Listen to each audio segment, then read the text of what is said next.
ang aking pagbati ng isang napakamapagpalang umaga sa ating lahat. Kami ang ika-6 na pangkat at ang aming iuulat ay mula sa Kabanata 4, mga batayang kaalaman sa mga teoryang pananaliksik na akma o buhat sa lipunang Pilipino. Ang layunin ng aming pag-uulat, sa pagtatapos ng aralin, ang mga mag-aaral ay inaasahang na isa-isa at nabibigyang kahulugan ng iba't ibang teoryang pananaliksik na akmang gamitin sa lipunang Pilipino.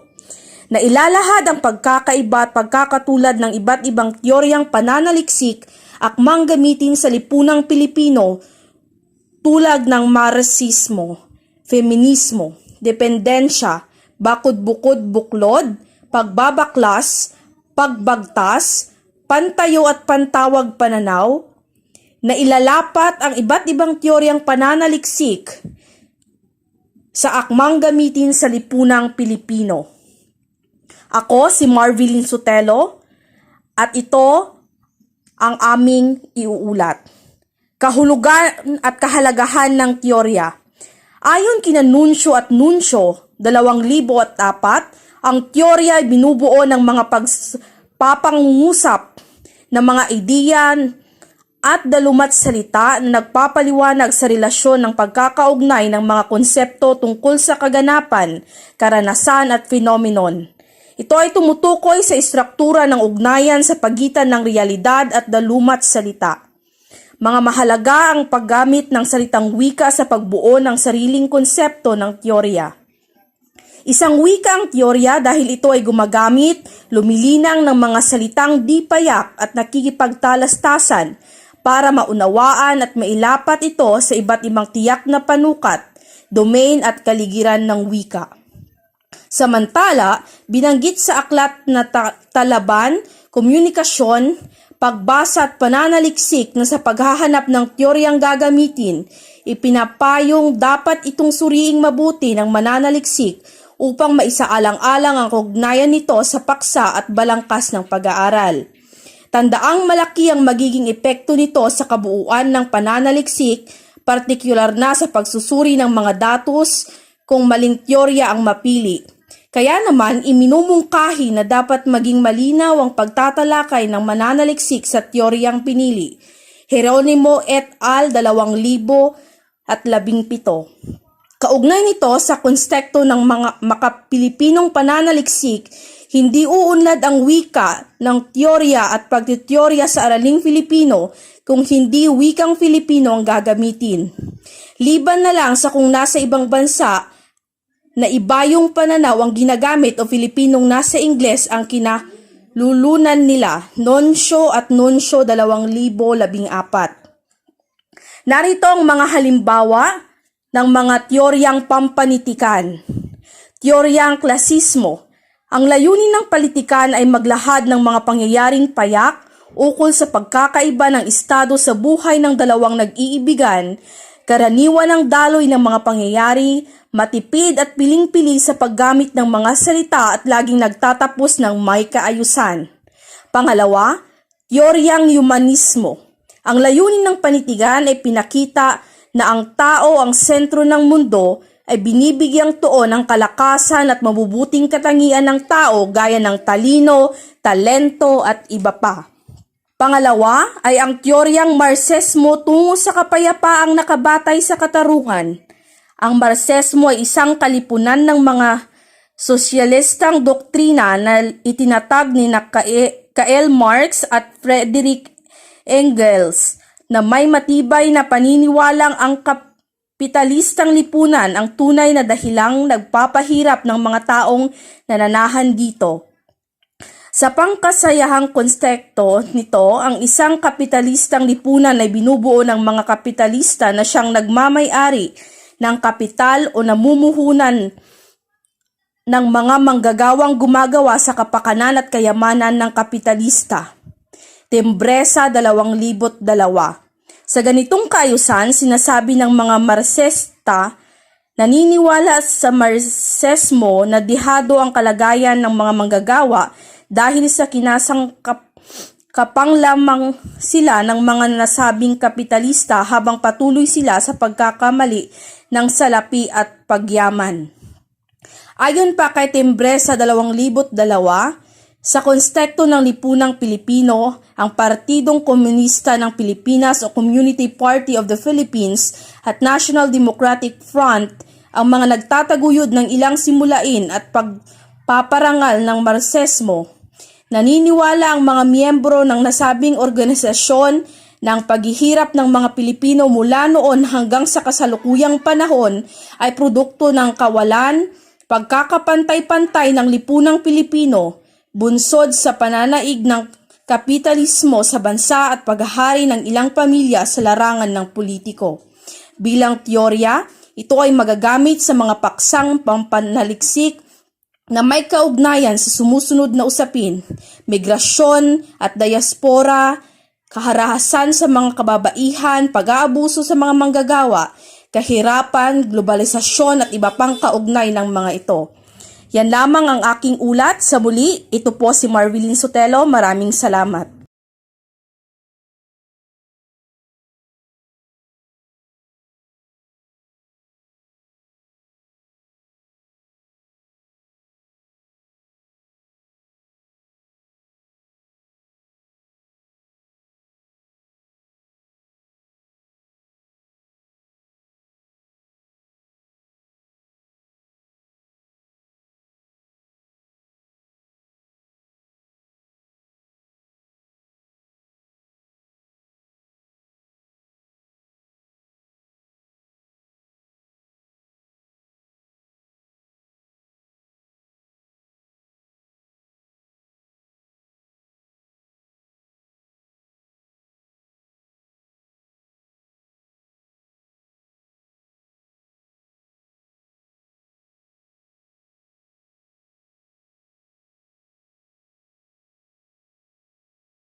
Magandang umaga, ako po si Mark Vincent C. Salazar, ang tagapag-ulat sa parting ito.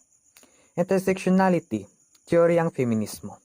Batay sa tala, ang intersectionality theory ay isang feminismong sosyologikal na teoryang nabuo noong taong 1989 ni Crenshaw, isang critical legal scholar na Amerikano. Ang terminong ito ay unang binanggit ni Crenshaw sa kanyang malamang sanaysay na pinamagatang Demarginalizing the Intersection of Race and Sex, a Black Feminist Critique of Anti-Discrimination Doctrine, Feminist Theory and Anti-Racist Politics. Ito ay ginamit ng ilang mga scholar bilang theoretical na balangkas sa iba't ibang pag-aaral sa loob ng ilang dekada.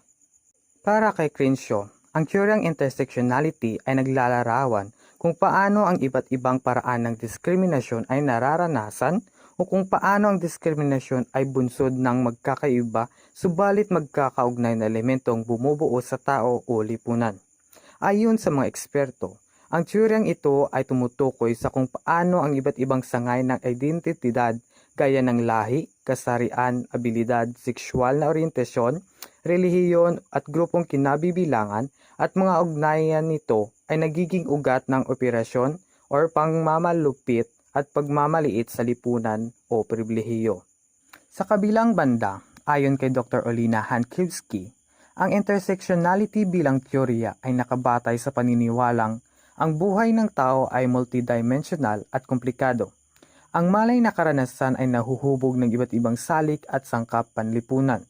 Kaugnay nito, sinabi rin ni Symington na ito ay nag-ugat sa prinsipyong ang tao ay nabubuhay sa multiple layered identities na nagmula sa pakikipag-ugnayan, social relations at nakaugat sa kaysaysayan. Sa makatuwid, sa pagsusuri ng intersectionality bilang teorya, layunin nito na ipakita ang mas makulugang pagkakaiba at pagkakatulad ng bawat tao upang malagpasan ang diskriminasyon upang tunay na maramdaman ang karapatang pantao. Sa kabuuan, ipinapaliwanag ng intersectionality theory na ang operasyon o pagmamarit sa isang tao, partikular na sa mga kababaihan, ay bunga ng iba't ibang magkakaugnay na kadahilanan. Pantawang pananaw, tawa bilang kritika. Ang pantawang pananaw ay produkto ng kritikal na isipan at malikhaing imahinasyon ni na Dr. Roderick Nuncio at Elizabeth Morales Nuncio noong taong 2004. Ito ay nangangahulugang tawa bilang kritika sa mga isyu at tauhan sa lipunan. Ang pantawa bilang pang at tawa ay pag-angkin at pagtukoy sa kakayahan ng tawa bilang kritika. Ganito ang paglalarawan ng mag-asawang Nuncio tungkol sa konsepto ng tawa at pananaw. Ang tawa ay reaksyong pandamdam, isang mekanismo ng damdamin na nagbibigay ng laman sa puwang o guwang sa damdamin ng isang taong malungkutin o taong naghahanap ng kasiyahan sa buhay.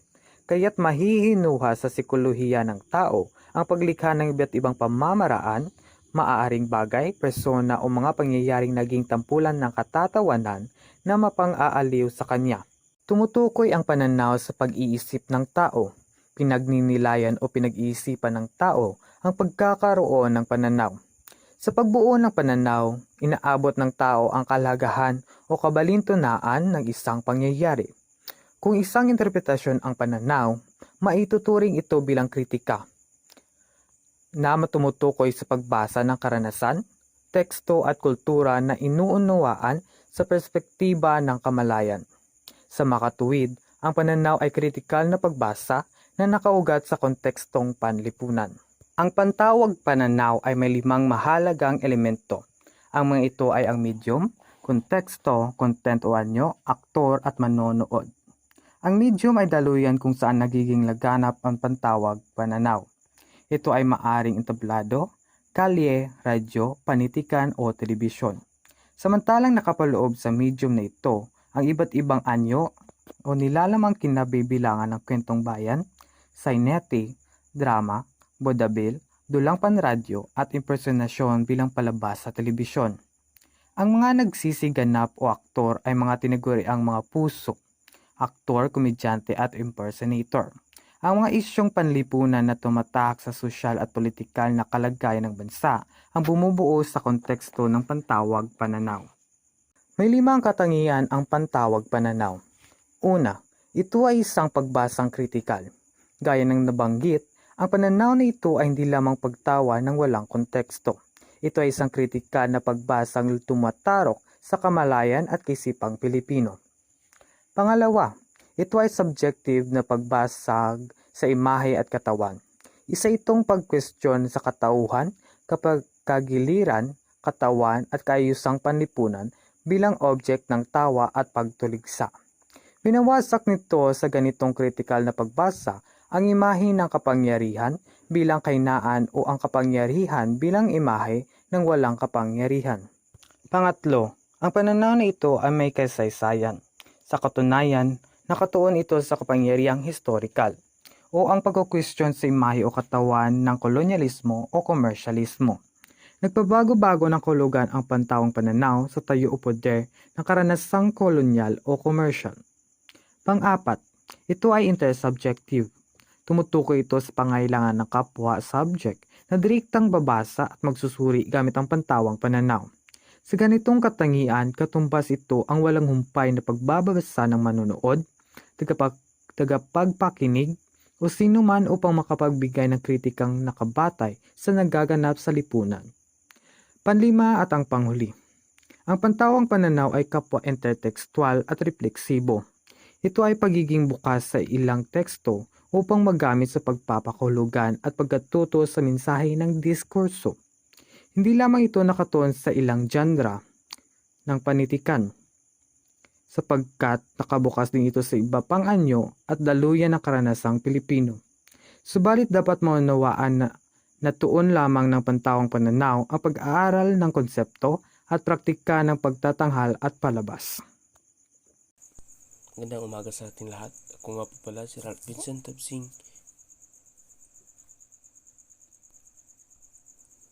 Teoryang Dependensya. noong 1960 na naging tanyag ang teoryang dependensya. Ito ay pinakilala ni Raul Prebisch na noon ay direktor ng United Nations Economic Commission for Latin America. Ayon sa kanyang pagsusuri, kapalit ng patuloy na pagyaman ng mga mayayaman ng mga bansa sa mundo ay patuloy na paghihirap ng maliliit, mahihirap at walang kalaban-labang mga bansa bunsod, ang mga di makatarungang polisiyang pang-ekonomiyang nakararanas mula noong hanggang sa kasalukuyang panahon.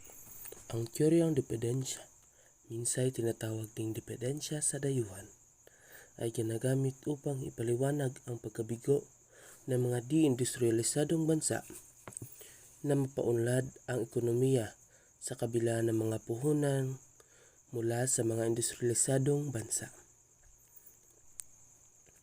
Ang sentral na argumento sa teoryang ito ay labis ang di pagkapantay-pantay ng mga ekonomiya pandaigdig na sa distribusyon ng kapangyarihan at yaman, bunga ng kolonyalismo at neokolonyalismo. Ito ang naglalagay sa maraming bansa sa posisyon ng dependent o umaasa.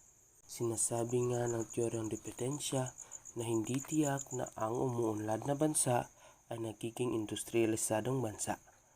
Kalaunan kung sila ay susupilin ng mga pwersang panlapas na epektibong nagpapatupad ng mga dependensya sa kanila kahit sa mga batayang pangangailangan sa buhay. Halimbawa na lang ang Afrika na tumanggap ng bilyong dolyar na utang mula sa mayayamang bansa mula noong 1970 hanggang 2002. Nagkapatong-patong ang interes ng mga utang na iyon, bagamat nabayaran na ng Afrika ang kanilang utang sa kanila mga lupain. May bilyong utang pa rin ang Afrika sa interes. Kakaunti kung hindi man halos wala ng resources ang Afrika upang mamuhunan sa kanilang sariling ekonomiya at pag-unlad ng tao. Malabo nang umunlad pa ang Afrika, liban na lang kung patatawarin ang interes ng mga makapangyarihang bansang nagpautang upang tuluyan ng mabura ang mga utang ng Afrika. Grossman. Ang susunod namang teorya ay ang teoryang bakod-bukod-buklod. Sa pamamagitan ng teoryang ito ay ihinahain ang isang pananaliksik sa pamamagitan ng pagsusuri kung paano tinataglay ang pagkakaiba ng variable ang hangganan ng isang variable o pagpapakita ng bakod.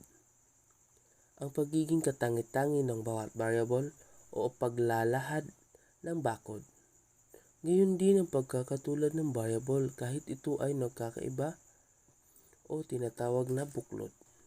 Maaaring ihalintulad ang teoryang ito sa pamamagitan ng pagbuo ng isang Venn diagram. Sa pagkabit ng Venn diagram, kahit may maraming variable ang susuriin, na ilalahad ang mga katangian ng variable batay sa kung paano ito mabigyang limitasyon. Ipakikita at nailalahad ang pagkakatulad at pagkakaiba nito. Mga positibong aplikasyon ng bakod, bukod at buklod.